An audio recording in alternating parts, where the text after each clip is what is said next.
ॐ यथग्निर्दाहिका शक्तिः रामकृष्णे स्थिता हिया सर्वविद्यास्वरूपं तं शारदं প্রণমাম্যহম। দেবী সরস্বতীর বিদ্যাশিক্ষা। জয়রামবাটির পাঠশালা। সারদা ছিলেন বিদ্যাদায়িনী দেবী সরস্বতী।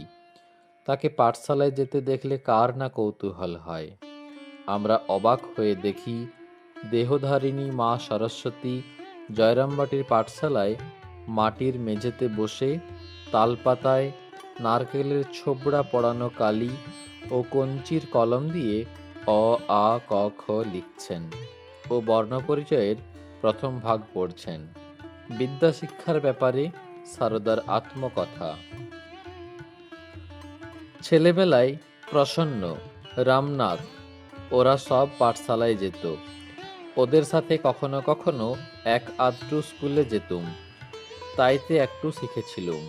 পরে কামারপুকুরে লক্ষ্মী ও আমি বর্ণ পরিচয় পড়তুম। ভাগ্নে বই কেড়ে নিলে বললে, মেয়ে মানুষের লেখাপড়া করতে নেই, শেষে কি নাটক পড়বে? লক্ষ্মী তার বই ছাড়ল না, জিয়ারি কিনা জোর করে রাখলে। আমি আবার লুকিয়ে আরেকখানি একানা দিয়ে কিনে আনলুম। লক্ষ্মী পাঠশালায় গিয়ে পড়ে আসতো, এসে আবার আমায় পড়াতো। ভালো করে শেখা হয়েছিল দক্ষিণেশ্বরে।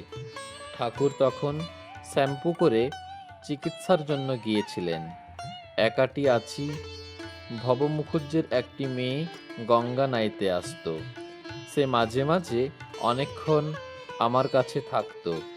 সে রোজ নাইবার সময় পড়া দিত ও নিত্য বাগান থেকে যা শাক পাতা এখানে দিত তাই থেকে তাকে খুব করে দিতুম।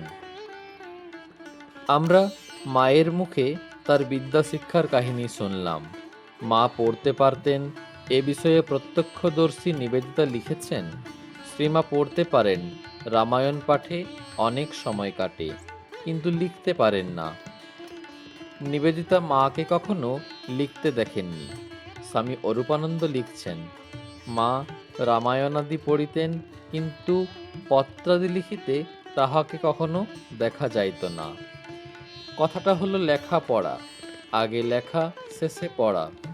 আমাদের বিদ্যারম্ভ হয় হাতে খড়ি দিয়ে।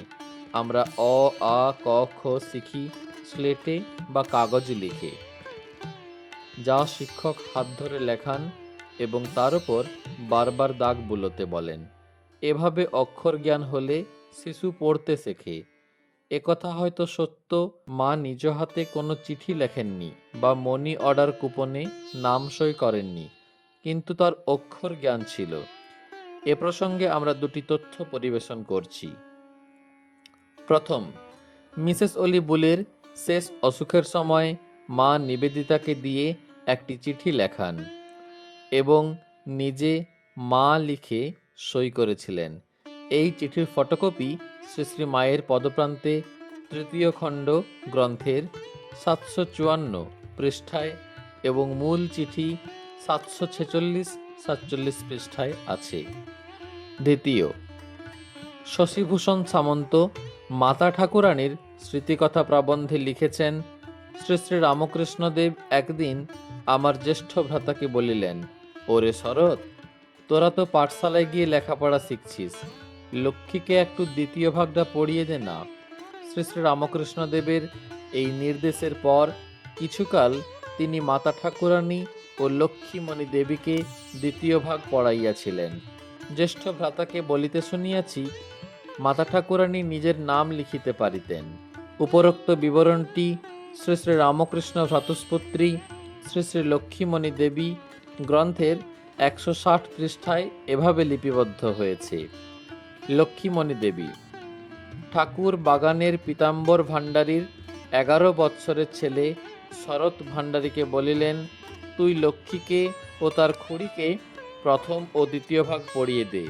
এই দুই ভাগ শেষ হইলে এবং তাহারা সামান্য লিখিতে পারিলে ঠাকুর তাহাদিগকে বলিলেন, আর লেখাপড়া শিখতে হবে না, এখন রামায়ণাদি ধর্মপুস্তক বেশ পড়তে পারবে। আলোচ্য প্রসঙ্গটি বর্ণনাকালে ব্রহ্মচারী অক্ষয় চৈতন্য মহারাজ তার শ্রী শ্রী সারদা দেবী গ্রন্থে পাদটিকায় লিখেছেন শ্রী শ্রী লক্ষ্মীমণি দেবী।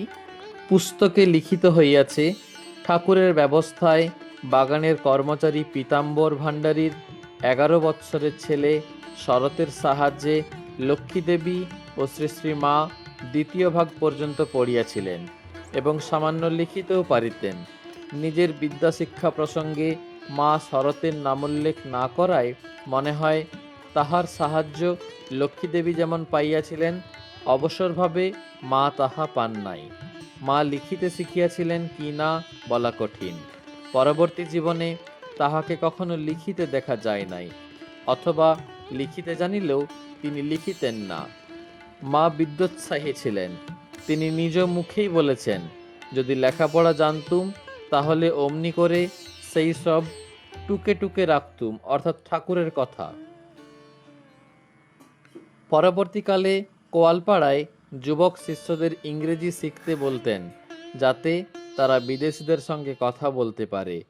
রাধুকে স্কুলে পাঠাতেন এবং অন্য ছোট মেয়েদের নিবেদিতার স্কুলে যেতে বলতেন।